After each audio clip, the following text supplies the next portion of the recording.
Salut à tous, on se retrouve aujourd'hui pour une nouvelle vidéo. Alors aujourd'hui on va parler tuto et plus particulièrement du montage que j'utilise pour la pêche du brochet. On va regarder évidemment ensemble tous les éléments qui le composent et surtout comment le réaliser. En fait c'est une tête plombée qui est vissée au leurre avec un hameçon qui est relié par un fil, que ce soit un fluorocarbone ou bien un autre matériau, on verra ça justement ensemble. Avoir l'hameçon qui se libère du corps du leurre, d'une part ça va le préserver. Et puis d'autre part, grâce à l'émerillon rolling, vous aurez un meilleur combat. Ça veut dire que l'hameçon va pouvoir tourner et normalement éviter les décroches. Évidemment, ce n'est pas une solution miracle, mais dans la plupart des cas, ça marche. C'est un montage que j'aime beaucoup, qui est assez simple à réaliser et qui m'a apporté pas mal de succès ces derniers temps. Donc on va passer tout de suite à la réalisation de celui-ci. Alors on va tout d'abord parler de la tête plombée. Il existe évidemment beaucoup de marques et beaucoup de références.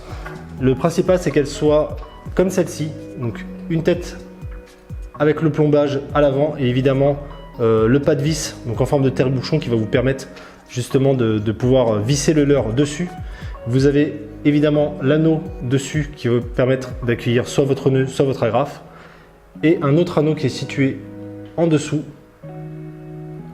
voilà juste ici, qui va vous permettre de fixer le montage avec l'anneau brisé, les mérillons et tout le reste. Mais vous avez également d'autres têtes à visser comme celle-ci qui sont non lestées, qui vous permettront de faire des montages shallots et de passer au-dessus des herbiers si toutefois vous avez besoin que votre leurre pêche à de faibles profondeurs, qui est une très bonne alternative aussi. J'utilise également d'autres marques comme la marque BFT qui font de très bonnes têtes plombées. Tout ça sera évidemment à choisir en fonction tout d'abord de votre budget et puis si vous avez une attirance particulière sur des têtes plombées, mais j'utilise également les Schwarzonker qui sont de très bonnes têtes à visser. Ensuite, on va s'intéresser aux anneaux brisés. Alors, il va falloir choisir des anneaux très costauds pour ce type de montage. Évidemment, vous pourrez les choisir en fonction de votre budget. Vous avez par exemple les anneaux brisés de chez Flashmare qui sont très bien, qui sont pas très chers. Et puis carrément à l'opposé, un peu plus haut de gamme, vous avez la marque Van Fouque qui font de très beaux anneaux brisés. L'important dans les deux cas, c'est de choisir des anneaux type forgé qui vont être beaucoup plus costauds et qui vont pouvoir justement avoir une résistance accru lors des combats, et vous pourrez les choisir notamment à la résistance. Là on a du 45 kg, du 40 kg qui sera largement suffisant pour du brochet. Et puis pensez aussi à adapter la taille des anneaux brisés, toujours en faisant attention à la résistance, mais vous pourrez les adapter aussi au niveau de la taille du leurre pour avoir un montage plutôt discret. Ensuite on va parler émerillon rolling, donc très important également dans ce montage puisque c'est ce qui va permettre à l'hameçon de tourner à 360 et puis d'éviter justement les décroches. Vous avez également plusieurs références plus ou moins chères. Chez Flashmare, un paquet de 10 unités qui coûte environ 1 €, 1,20 €. Et aussi une autre référence chez VMC que j'aime beaucoup utiliser, les numéro 4, qui sont un petit peu plus chers, mais vous en avez 15, qui sont très bien finis et surtout très costauds. C'est évidemment ceux que je vous recommande. Je vous mets évidemment toutes les références de tout le matériel que je vous présente dans la description, donc n'hésitez pas à aller checker tout ça. Mais encore une fois, de très bons émerillons et très important pour le montage qui va suivre. Ensuite, on aura évidemment besoin d'hameçons. Moi, j'utilise cette référence chez VMC. Donc, vous avez des numéro 2 qui sont de très bons hameçons, qui sont très bien finis, très piquants, qui sont encore une fois dans une taille plutôt adaptée à ce type de leurre. Évidemment, vous montrez une taille au-dessus si vous avez des leurres qui sont beaucoup plus importants, ou évidemment une taille en dessous des numéros 4, des numéros 6 si vous avez des leurres qui vont tourner aux alentours des 15 cm. Mais une marque qui a fait ses preuves et qui pour moi me convient tout à fait. C'est un paquet qui va coûter pour les 6 unités environ 5 €. Donc vraiment de très bons hameçons que je vous recommande. Ensuite on aura besoin de stingers. Alors les stingers, ce sont des petites tiges métalliques avec une boucle qui vont permettre justement au montage d'être fixé sur le leurre et pouvoir se décrocher facilement lors de l'attaque du brochet. Évidemment, il existe quelques références, pas trop nombreuses, mais celle-ci, j'aime beaucoup, celle de chez BFT, qui sont de très bons stingers avec une très bonne finition et assez costaud. Mais il existe aussi une autre alternative que j'ai découvert, et là je vais vous faire plaisir avec quelque chose peu cher. Il s'agit d'une agrafe à palangre. Alors me demandez pas à quoi ça sert, c'est une pêche que je ne pratique pas du tout. J'ai vu ça et je me suis dit tiens pourquoi pas, c'est une alternative beaucoup moins chère. En fait il vous suffit tout simplement avec une pince coupante de couper la partie juste au-dessus celle-ci, là vous avez la boucle, pour après ne libérer qu'une tige avec la boucle. L'avantage aussi, c'est que vous avez une boucle qui est beaucoup plus petite que sur les BFT, que je vous remontre. Voilà, par exemple, qui vous permettra justement sur les leurres un peu plus petits d'être notamment plus discret. Et aucun souci au niveau de la résistance, puisque la majorité de la pression lors du combat va s'exercer sur les anneaux brisés ou la tête plombée du montage. Donc pas de souci, là c'est vraiment un élément, on va dire, accessoire du montage où vous pourrez vous permettre justement d'avoir des choses comme ça un petit peu moins chères. Le paquet, je pense qu'il y en avait une vingtaine. Je crois qu'il est à 5 €, entre 4 et 5 €. Évidemment, si vous prenez les Stinger de la marque BFT, vous serez un peu plus cher, de l'ordre de 50 à 60%. Donc n'hésitez pas à aller fouiller un petit peu dans votre magasin préféré, voir si toutefois ils ont ce type d'article. Et je vous mets encore une fois tous les liens dans la description, comme ça vous pourrez aisément faire votre choix. Ensuite, l'élément le plus important de ce montage va être le fil. Alors il existe aussi beaucoup d'alternatives. Vous avez le fluorocarbone que je n'utilise plus puisque comme vous le savez, le fluorocarbone peut être soumis à des coupes au niveau des dents du brochet. J'aurais pu utiliser aussi le titane, mais qui lui est beaucoup plus cher. Donc j'ai trouvé une alternative qui est la tresse d'acier avec une référence chez Savage Gear qui est le carbone 49. Voilà, donc un super fil, une tresse d'acier composée de 49 brins. Elle existe évidemment en plusieurs diamètres, jusqu'à 70 avec des résistances différentes. Alors il existe d'autres références dans la gamme. Vous avez le Bloud 49 qui va être un fil de couleur rouge. Vous allez retrouver sur ces deux références, donc le carbone et le Bloud 49, sur la tresse d'acier un revêtement copolymère à base de carbone, donc qui permet d'avoir un fil qui est beaucoup plus soyeux. Mais il existe aussi une autre référence, donc le RAO 49 qui lui n'a pas du tout de revêtement. Donc encore une fois en fonction de vos goûts personnels. Moi j'utilise celui-ci, j'en suis vraiment très content. Je vous conseille également les deux diamètres les plus importants, c'est-à-dire le 60 mm comme celui-ci qui a une résistance de 16 kg qui pour l'instant me convient très bien. Mais vous pourrez passer sur le diamètre au-dessus, donc 70 mm qui lui a une résistance de 23 kg si notamment vous voulez l'utiliser pour faire vos balignes. C'est une bobine qui a une contenance de 10 mètres et qui coûte dans les alentours de 15 €. Donc voilà, une très bonne alternative que j'utilise et qui pour l'instant me satisfait amplement. Et enfin, pour accompagner ce fil, il nous faudra des sleeves, donc qui vont permettre justement de fermer le montage et de réaliser nos boucles. Alors c'est généralement un petit peu compliqué puisqu'il va falloir trouver le bon diamètre de sleeve par rapport à votre diamètre de fil. Et ce qui est top, c'est que Savage Gear a sorti les sleeves qui vont avec leur fil. Là vous avez par exemple le diamètre du sleeve, donc 1,4 mm, qui est recommandé pour le fil de 0,60 mm que je vous ai présenté précédemment. Et vous avez également la version au-dessus pour le 0,70 mm, donc en 1,6 mm de sleeve. Ce sont des paquets qui vont coûter environ 5 € les 100 unités, donc vous avez vraiment de quoi faire. L'avantage c'est que vous ne prenez même plus la tête, vous savez exactement quels sleeves vont aller avec quel fil. Vous pourrez évidemment utiliser ces sleeves sur d'autres fils, notamment du fluorocarbone si vous l'utilisez en bas de ligne. Moi j'utilise d'ailleurs cette version XL sur mon bas de ligne de 70 centièmes, donc qui convient parfaitement bien. Mais vraiment de très bons sleeves, et l'avantage c'est qu'ils sont un petit peu plus grands, donc ils vont permettre justement au niveau du serrage une très bonne accroche et une finition parfaite. Ensuite on va s'intéresser aux outils pour permettre de réaliser ce montage. On va tout d'abord commencer par la pince à anneaux brisés. Donc très important d'avoir ce type de pince. Jusqu'à maintenant j'utilisais mes doigts et mes ongles avec très peu de succès. Beaucoup de temps passé, beaucoup d'énervement et pas mal de blessures. Donc je vous conseille vivement d'acheter ce type de pince. C'est généralement une pince qui vous suivra très longtemps. Celle-ci de marque Rapala est vraiment très compacte et très facile à utiliser. Elle coûte aux alentours des 10-11 €. Donc vraiment très important d'avoir ce type de pince. Ensuite il nous faudra une pince coupante comme celle-ci pour permettre justement de couper l'excédent de fil que vous trouverez aisément dans votre boîte à outils ou notamment dans celle de votre père. Et enfin le plus important, une pince à sleeve, donc ce qui va permettre justement d'écraser les sleeves et d'emprisonner le fil d'acier correctement. Également beaucoup de références, tous les prix dans toutes les marques. Moi j'ai choisi quelque chose d'assez simple, une pince dame qui m'a coûté aux alentours des 12 €. Donc qui fait très bien le job, vous en avez plein d'autres. Donc ça sera plutôt à choisir selon vos goûts personnels et notamment encore une fois votre budget. Voilà, je vous ai présenté les différents éléments. Maintenant, on va passer tout de suite à la réalisation du montage. Allez, c'est parti. Le cobaye du jour va être le Wingman de chez Easefeed, un leurre que j'aime beaucoup, un leurre qui mesure 17 cm. Donc il sera parfait pour ce type de montage. Évidemment, si vous avez des leurres beaucoup plus gros, vous pourrez évidemment faire ce type de montage. Et vous pourrez également mettre un ou deux hameçons. Moi, je préfère pour cette taille en mettre un seul.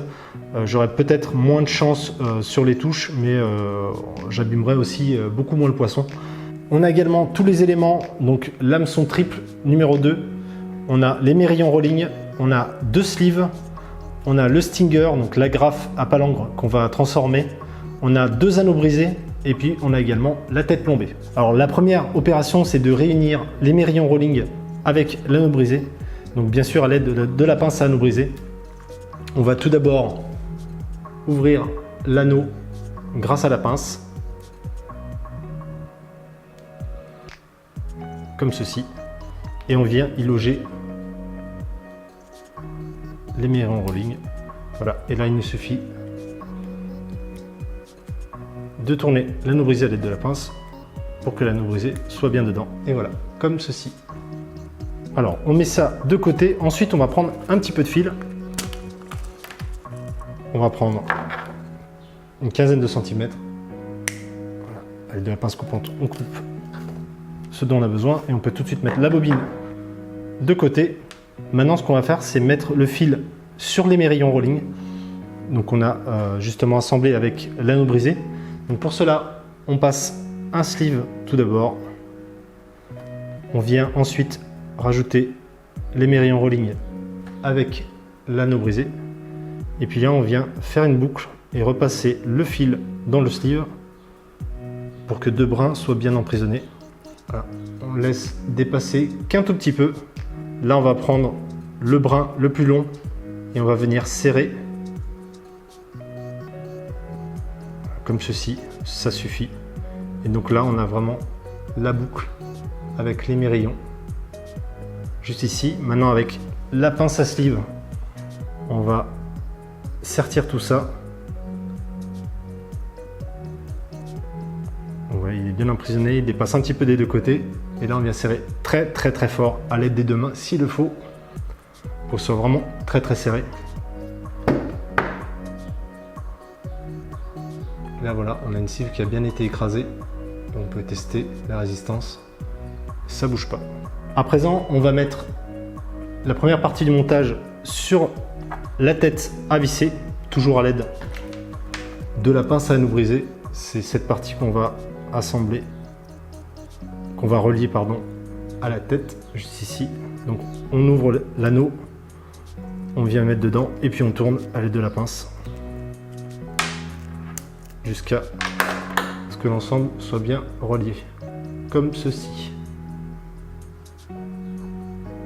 Voilà. Ensuite, on va venir prendre donc le cobaye du jour et on va visser. Donc on vise que ce soit bien au milieu et là on vient visser la tête ou alors visser le leurre, c'est selon, comme ceci. Voilà, qui viennent vraiment jusqu'en butée avec la partie évidemment avec le montage en dessous du leurre, comme ceci. Là, l'avantage, c'est qu'on va pouvoir justement déterminer la longueur de fil qu'il nous faut en fonction du leurre. Donc, on pose tout ça. Maintenant, on va s'intéresser aux autres éléments. Il va falloir assembler l'anneau brisé au stinger. Donc, on va revenir sur ce fameux stinger, donc l'agrafe à palangre. Donc, on va sectionner la partie qui ne nous intéresse pas à l'aide d'une pince coupante. Donc, j'ai pris une pince coupante qui est un peu plus grosse, beaucoup plus puissante, qui va me permettre justement de réaliser cette coupe. On se positionne et on serre. On fait évidemment attention à l'excédent qui part pas n'importe où dans la maison. Et du coup, on se retrouve avec ceci. Donc un stinger improvisé. Voilà, qui sera beaucoup moins cher et tout aussi efficace. Donc on prend ce stinger avec le dernier anneau brisé. Hop. Et voilà, donc on a bien nos deux éléments assemblés, le stinger et l'anneau brisé. Et ensuite, on va rajouter, pour finir, le triple. On reprend évidemment la pince anneau brisé. On ouvre, on glisse évidemment la boucle de l'hameçon. Et une fois que c'est passé, on n'a plus qu'à tourner avec de la pince. Alors, je suis désolé pour la mise au point, hein, l'appareil photo fait un peu comme il veut. J'espère que vous voyez un petit peu l'ensemble des opérations. Voilà, donc on a les 3 éléments ensemble, l'anneau brisé, l'hameçon et le stinger. Maintenant, ce qu'il va falloir faire, c'est déterminer la position de l'hameçon par rapport au leurre. Donc là, on se saisit du leurre et on va déterminer un petit peu la meilleure position, tout du moins celle qui serait le mieux adaptée, on va dire à peu près ici. Donc un peu plus, généralement je mets un peu plus de la moitié du leurre. Donc on enfonce le stinger, voilà, et puis on vérifie que au niveau du montage, c'est ce qui nous convient. Voilà, on dépasse un petit peu la moitié du leurre, le positionnement de l'hameçon convient parfaitement. Donc là maintenant on va pouvoir justement terminer le montage. Donc là on vient saisir notre fil. On fait bien attention à l'hameçon de ne pas le planter dans les doigts, puisque comme vous le savez, ça pique. Et ce qui pique fait mal. Donc on met notre dernier sleeve dans le fil. Et on va venir chercher l'anneau brisé. Donc bien important de ne pas mettre le fil sur évidemment la boucle de l'hameçon ou celle du stinger, mais bien sur celle de l'anneau brisé. On a pris tout ça, on va pouvoir faire glisser le sleeve un peu plus bas. Là j'ai pris, pour les besoins de la vidéo, j'ai pris évidemment beaucoup plus de fil. Il faudra évidemment être beaucoup plus économe que moi pour éviter justement d'avoir trop de dépenses. Donc on revient repasser le brin dans le sleeve, on laisse passer. Et puis maintenant, pour serrer tout ça, contrairement au premier sleeve où on a tiré sur la boucle et non pas l'excédent, là on va faire exactement le contraire. On va tirer sur l'excédent et essayer de rapprocher le maximum le sleeve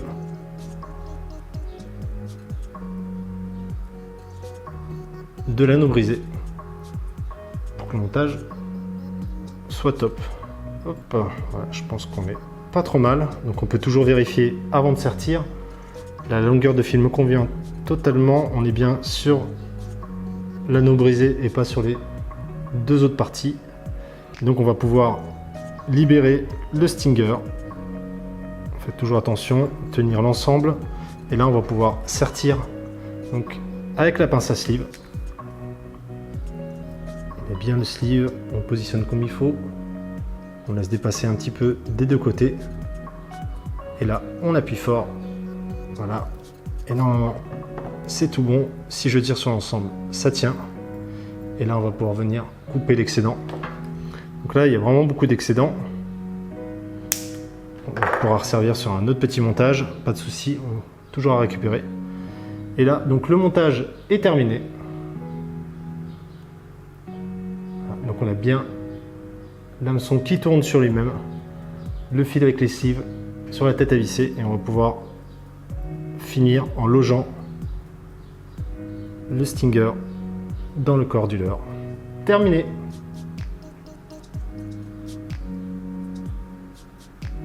Top. Voilà, le tuto est terminé. J'espère que ça vous a plu. Je vous mets encore une fois tous les liens dans la description pour que vous puissiez jeter un œil et pourquoi pas vous permettre de faire vos achats tranquillement. Dernière précision, c'est un montage que j'utilise personnellement. Alors il peut ne pas convenir à d'autres personnes, c'est pas forcément le meilleur, c'est pas forcément le pire. C'est un montage que j'affectionne et qui marche pour ma part. Donc je vous invite soit à l'adopter si vous avez des bons résultats avec, ou alors d'aller voir sur d'autres chaînes ou d'utiliser par exemple d'autres matériaux. Le plus important, c'est qu'ils collent le plus à votre budget et puis aussi à votre façon de pêcher. Voilà, c'est tout pour moi aujourd'hui. Encore une fois, j'espère que ça vous a plu. Et puis on se dit à très bientôt pour de nouvelles aventures. Ciao!